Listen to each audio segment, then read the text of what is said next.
Hola, mi nombre es Janet Valencia. Hoy quiero contarles acerca de la teoría del desarrollo cognitivo de Jean Piaget. Resulta que él fue un psicólogo suizo que vivió entre 1896 y 1980 y fue considerado uno de los grandes teóricos del aprendizaje infantil. Resulta que esta teoría nos ayuda a entender cómo los niños desarrollan su pensamiento paso a paso a medida que van creciendo. Resulta que Piaget plantea que el aprendizaje se da a través de diferentes etapas del desarrollo, procesos de adaptación y que el niño es su propio constructor activo de su conocimiento y esto lo hace a partir de la interacción con el entorno. Las cuatro etapas son la sensorial motriz, que va desde los 0 a los 2 años, y en esta etapa los bebés aprenden a través de sus sentidos, de sus movimientos, y todo lo que conocen es lo que pueden ver y tocar o mover. Está la etapa preoperacional, que va desde los 2 años hasta los 7. Aquí los niños ya usan palabras, símbolos, pero todavía no piensan de manera lógica, son muy imaginativos y egocéntricos. Y está la etapa de operaciones concretas, que va desde los 7 años hasta los 11. Acá ya ellos comienzan a pensar de forma lógica, pero solo con cosas concretas que pueden ver o tocar. Y están las operaciones formales, que son de los 12 años en adelante. Aquí ya ellos pueden pensar de forma más abstracta, más lógica, cómo hacer hipótesis o empezar a resolver como algunos problemas complejos. Para Piaget, pues él decía que aprender es adaptarse al entorno y eso lo logra el niño por medio de tres procesos, que es el primero es la asimilación, que es cuando el niño integra algo nuevo en lo que ya conoce. Por ejemplo, si él ve un perro por primera vez, puede pensar que todos los animales con cuatro patas pues son perros, pero acá pasamos entonces a la acomodación. ¿Qué es la acomodación? Ocurre cuando se da cuenta el niño de que no todos los animales con cuatro patas son perros. Entonces él empieza a ajustar su conocimiento. Y luego está la parte de equilibración. Es el equilibrio que hay entre la asimilación y la acomodación. Y esto le permite al niño un aprendizaje más estable y profundo. Entonces acá Piaget decía que el conocimiento no se transmite simplemente, sino que el niño va construyendo su conocimiento activamente y esto se da al interactuar con el mundo que lo va rodeando. Resulta que el aprendizaje se va fortaleciendo cuando los niños empiezan a manipular, a explorar y a resolver problemas. Y es decir, la acción va a hacer que se estimule el pensamiento lógico y matemático. Entonces, acá tenemos una pregunta que nos lleva a la teoría, pues como el aula o el trabajo educativo, ¿cierto? ¿Cómo podemos poner esta teoría en el aula? Entonces, aquí hay algunas estrategias que son basadas con Piaget, perdón, basadas en Piaget, que está el aprendizaje por descubrimiento, que esto es lo que va a permitir que el niño explore por sí mismo, que aprenda haciendo y no solamente que sea escuchando, que tenga uso de materiales concretos y manipulativos, cosas que él pueda tocar, mover y experimentar para comprender mucho mejor. Y está la evaluación del desarrollo cognitivo, que es muy importante para que se vayan adaptando a los contenidos al nivel del desarrollo del niño. Y está el conflicto cognitivo, donde Piaget propone desafíos que los hagan pensar y cuestionarse de lo que ya saben, ¿cierto? Y está la cooperación entre pares, que quiere decir que aprenden mucho más al compartir ideas, resolver problemas juntos, cuando están, por ejemplo, en un grupo de trabajo. ¿Qué podemos decir entonces en conclusión? Que Piaget nos enseña que el aprendizaje es un proceso activo, progresivo, que es adaptativo, donde el niño es el protagonista y que nosotros como educadores o acompañantes de todo este proceso del desarrollo, nuestro rol es crear las condiciones más idóneas para que el niño pueda descubrir, explorar y pueda así construir su propio conocimiento. Esto era lo que tenía para compartir. Buen día, profesor y compañeros. Mi nombre es Juan David Pérez. Yo les vengo a hablar sobre Vygotsky. Lev Seminovich Vygotsky, hablemos en la parte como profesor, se interesó profundamente en el aprendizaje y el desarrollo y a su vez en la educación, tanto en niños y niñas con desarrollo típico como en aquellos que ameritaban una necesidad especial. Para él como tal las escuelas eran laboratorios culturales espacios fundamentales para el desarrollo de los niños y niñas. Uno de sus aportes más importantes y fundamentales fue la zona de desarrollo próximo. Él la definió con tres elementos claves, los cuales eran establecer un nivel de dificultad que represente un reto alcanzable, priorizar apoyo durante el proceso de aprendizaje, evaluar el desempeño del estudiante de manera independiente y a su vez lo consolidó en estos tres ítems. Vygotsky veía que la escuela era como una fuente de crecimiento humano y desde su pensamiento primordial consideraba que la educación formal debía enfocarse no solo en el nivel actual de los niños y niñas, sino en su potencial. Podríamos decir que en su zona de desarrollo próximo, utilizando todos estos contenidos con un sentido positivo y de una forma contextualizada.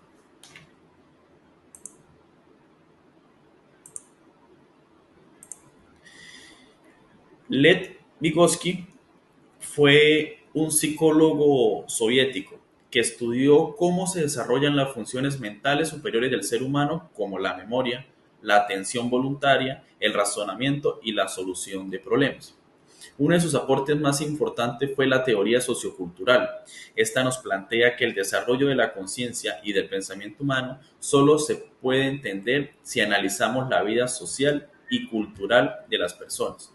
Es decir, en la mente se forma a partir de la interacción con otros, pero también tenemos otra parte que nos abarca, que es el contexto histórico y el cultural. Vygotsky también propuso el concepto de zona de desarrollo próximo, cual lo mencionamos anteriormente, que es la distancia entre lo que una persona puede hacer por sí sola y lo que puede lograr con una ayuda. Para él el aprendizaje se potencia cuando se brinda el apoyo justo en ese punto, lo cual allí abarca o desglosa unos ítems. Estas tres podrían ser plantear retos alcanzables, brindar apoyo o andaminaje, evaluar el progreso independiente también. En todo ese sentido y en ese orden de ideas, la escuela cumple un papel clave. Vygotsky la ve como una fuente de desarrollo humano siempre que se introduzcan contenidos significativos, contextualizados y orientados al potencial del niño o niña, no solo a lo que ya se adapta o tiene conocimiento de realizar por sí mismo. Finalmente, podíamos destacar que el papel de educador y educadora son quienes diseñan estrategias para activar la ZDP, zona de desarrollo próximo, teniendo en cuenta la cultura, los conocimientos previos y los significados que el estudiante ya posee para que este proceso funcione. Determinaríamos que es una manera esencial brindar el apoyo emocional y el intelectual, a su vez mancomunado con el social. Gracias. Muy buenas tardes, mi nombre es Angie Jerez y la teoría que me corresponde es la teoría de aprendizaje por descubrimiento de Jerome Bruner. Jerome Bruner fue un psicólogo estadounidense que nació en 1915, que hizo grandes aportes en la psicología educativa. Uno de estos aportes fue su teoría del aprendizaje por descubrimiento. Brunner definió el aprendizaje por descubrimiento como un método activo en donde el niño explora y resuelve problemas para construir como de ahí su propio conocimiento. Él decía que existen tres maneras de aprender, que era el enactivo, el icónico y el simbólico. Que el inactivo era cuando el niño empezaba a conocer algo o aprender por medio de la acción, el icónico por medio de las imágenes o ilustraciones y el simbólico cuando ya entraba como la parte lingüística, en este caso el lenguaje. Eh, para que se diera o para que se mantuviera ese conocimiento en el niño o este aprendizaje, Brunner mencionó unas herramientas, en este caso vamos a ver tres, que es la categorización, las narrativas y las estructuras mentales. Tenemos la categorización, que es donde el niño puede agrupar toda la información para entenderlas de una mejor manera y de ahí desarrollar un pensamiento como más complejo. La narrativa, que a partir de la narrativa el lenguaje se da, espera, en, en la En la parte simbólica está la narrativa, que es la que siempre debe llevar al menos 5 factores, que son los actores, los escenarios, las acciones, los recursos, el desenlace, y siempre debe haber un desequilibrio para que surja esa narración. Tenemos por último también las estructuras mentales, que son los esquemas o mapas o marcos mentales que los niños utilizan para organizar, o bueno, no solo los niños, las personas utilizamos para organizar la información de una manera que sea más fácil procesarla y trabajarla. Eh, Brunner decía, o Brunner dijo, para Brunner, el aprendizaje tiene 3 tipos de razonamiento: el inductivo, el deductivo y el transductivo. El inductivo es el que va de lo particular a lo general. Este se basa en observar casos concretos y a partir de este como inferir una regla general. Por ejemplo, cuando dicen las gallinas tienen 2 patas, entonces por ende uno ya generaliza y dice todas las gallinas tienen 2 patas. También tenemos también el deductivo, que este va de lo general a lo particular.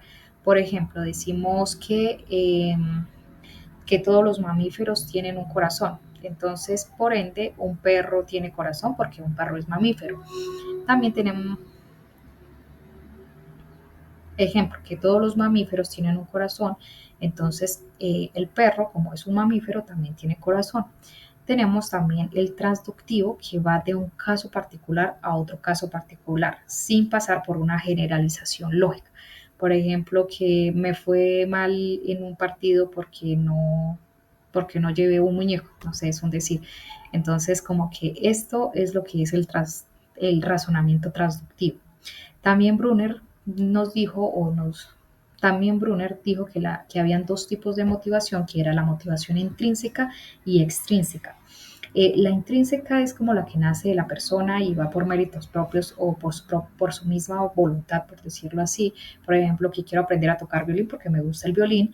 Y la extrínseca ya porque, por ejemplo, la sociedad o la parte cultural o su entorno se lo exige. Por ejemplo, voy a aprender a tocar violín porque voy a aprender a tocar violín porque me van a dar una nota en la clase de artes, no sé, de música. La extrínseca, que es, por ejemplo, cuando el niño o la persona hace algo por un orden no, social o cultural, o porque si aprende a tocar el violín, pues va a tener una buena nota en la clase de música. Esta teoría representa una estrategia educativa que promueve la participación activa del estudiante en la construcción de su propio conocimiento. Al permitir que el alumno o el niño explore, eh, a- al permitir que el niño explore, analice y llegue a sus propias conclusiones, fomenta como un aprendizaje más significativo y que dura más. Esta metodología no solo fortalece como tal el pensamiento crítico y la autonomía, sino que también nos prepara para enfrentar de una manera más flexible todos los desafíos que se nos presentan día a día en nuestro entorno. Muchas gracias. Buenas tardes, mi nombre es Camila Barrera, me corresponde la teoría del aprendizaje social de Albert Bandura. Tenemos el aprendizaje observacional. En este aprendizaje se da cuando el niño o la persona observa comportamientos en otros y los imita. Debemos tener en cuenta que en el aprendizaje observacional no es necesario tener una práctica del comportamiento o haber recibido una enseñanza directa o en última opción estar recibiendo un refuerzo positivo o negativo. En este aprendizaje no se tienen en cuenta estos factores. Simplemente, como estamos observando nosotros en la imagen que se está proyectando, el niño está viendo la televisión y él está observando que lo que se está proyectando es un hombre que está agrediendo a una mujer. Él la está observando por primera vez esa imagen y la está imitando. Ahí no hay una enseñanza directa, no le están diciendo que lo haga o no ha habido una práctica. Simplemente se está realizando el proceso de aprendizaje observacional. En el modelado ocurre algo distinto y es un factor que cuando la persona siente admiración por el modelo, tiende a realizar las mismas conductas. Claro que todas las conductas observadas no son imitadas, pero sí depende de la admiración que se sienta por el modelo. Y el refuerzo vicario, tenemos el experimento del muñeco bobo, donde es un muñeco inflable y Albert Bandura sacó 3 grupos. El primer grupo, el grupo 2 y el grupo de control. En el grupo 2 se acercaba un adulto al muñeco inflable y eh, lo agredía con puños o patadas. Y en el grupo 2, el adulto se acercaba, solamente observaba el muñeco. Y en el grupo 3, se seleccionaron niños que no vieron, no observaron ni estuvieron presentes en ninguno de los comportamientos anteriores. La conclusión de este experimento fue que los niños imitaban más comportamientos de agresividad. Entonces, en el refuerzo vicario, una persona recibe los refuerzos positivos o negativos y esto influye en si la persona decide imitar o no el comportamiento. Y tenemos por último los procesos cognitivos, que son atención, retención, reproducción y motivación. La atención hace referencia a todo aquello que nosotros le estamos prestando o le regalamos nuestra atención y nos resulta un aprendizaje. En la reproducción es la ejecución o es la acción que nosotros realizamos de la conducta que ya habíamos memorizado. La retención es esa memorización del comportamiento observado y la motivación es la ejecución de la conducta, es decir, lo que nos lleva a realizar la conducta que ya habíamos memorizado. Entonces, en la motivación hay un reforzamiento, ya sea positivo o negativo. En la parte simbólica está la narrativa, que es la que siempre debe llevar al menos 5 factores, que son los actores, los escenarios, las acciones, los recursos, el desenlace, y siempre debe haber un desequilibrio para que surja esa narración. Tenemos por último también las estructuras mentales, que son los esquemas o mapas o marcos mentales que los niños utilizan para organizar, o bueno, no solo los niños, las personas utilizamos para organizar la información de una manera que sea más fácil procesarla y trabajarla. Para Brunner, el aprendizaje tiene 3 tipos de razonamiento: el inductivo, el deductivo y el transductivo. El inductivo es el que va de lo particular a lo general. Este se basa en observar casos concretos y a partir de este como inferir una regla general. Por ejemplo, cuando dicen las gallinas tienen 2 patas, entonces por ende uno ya generaliza y dice todas las gallinas tienen 2 patas. También el deductivo, que este va de lo general a lo particular. Por ejemplo, decimos que todos los mamíferos tienen un corazón. Entonces, por ende, un perro tiene corazón porque un perro es mamífero. Tenemos también el transductivo, que va de un caso particular a otro caso particular, sin pasar por una generalización lógica. Por ejemplo, que me fue mal en un partido porque no llevé un muñeco, no sé, es un decir. Entonces, como que esto es lo que es el razonamiento transductivo. También Brunner dijo que habían 2 tipos de motivación, que era la motivación intrínseca y extrínseca.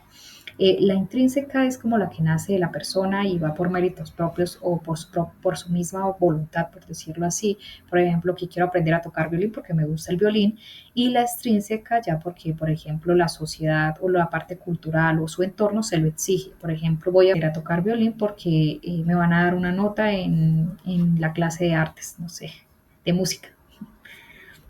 Esta teoría representa una estrategia educativa que promueve la participación activa del estudiante en la construcción de su propio conocimiento. Al permitir que el alumno o el niño explore, analice y llegue a sus propias conclusiones, fomenta como un aprendizaje más significativo y que dura más. Esta metodología no solo fortalece como tal el pensamiento crítico y la autonomía, sino que también nos prepara para enfrentar de una manera más flexible todos los desafíos que se nos presentan día a día en nuestro entorno. Muchas gracias.